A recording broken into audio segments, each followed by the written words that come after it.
સોજીત્રા સાહેબ તો વાત તો કરો. હું તમને પ્લીઝ કહું છું મેડમ, પણ મને ખાલી 2 મિનિટ વાત તમારી હારે વિશ્વાસથી વાત કરું છું. હવારના પોરમાં ભારતીય જનતા પાર્ટીમાં કૃત્ય જોઈ લેજો અને આવી રીતે અત્યારે મેં કઈ બળજબરી નહોતી કરી તોય આ રીતે લઈ જાય છે.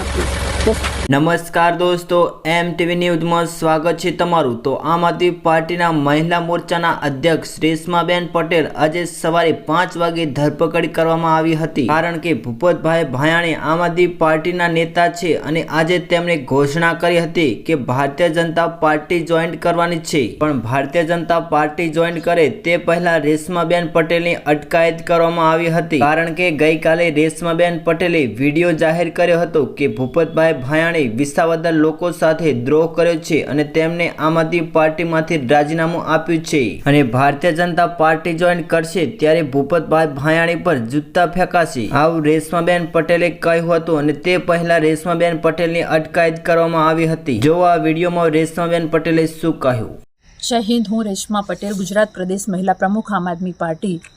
જણાવવા માંગુ છું કે સવારના 4:30 પોણા 5 વાગે હું મારા ઘરેથી ભેસાણ જવા માટે રવાના થઈ રહી હતી, તો અહીંયા મારા ઘરના ગેટ પાસેથી જ મને રોકી દેવામાં આવી છે અને સ્ટાફ આવી ગયો છે અને હજી પણ મને અહીંયા રસ્તામાં જ રોકી દેવામાં આવી છે અને સ્ટાફ આવે છે પછી જવા દઈએ આવું કહી રહ્યા છે. એટલે મારે એટલું જ કહેવાનું છે કે અમે વિરોધ કરવા પણ નથી જઈ શકતા, અમે જૂતા મારવા પણ નથી જઈ શકતા. એટલું ચોક્કસ છે કે ભૂપતભાઈ ભાયાણી ઉપર જૂતા ફેંકાશે અને ચોક્કસ રીતે મજબૂતાઈથી અમે વિરોધ પ્રદર્શન કરીશું, કારણ કે વિસાવદર વિધાનસભાની જનતાનો જેણે દ્રોહ કર્યો છે, જેણે આમ આદમી પાર્ટીના કર્મનિષ્ઠ કાર્યકર્તાઓની મહેનત ઉપર પાણી ફેરવ્યું છે અને એની લાગણી દુભાવી છે, આવા ભૂપતભાઈ ભાયાણી ઉપર જૂતા 100% ફેંકાશે.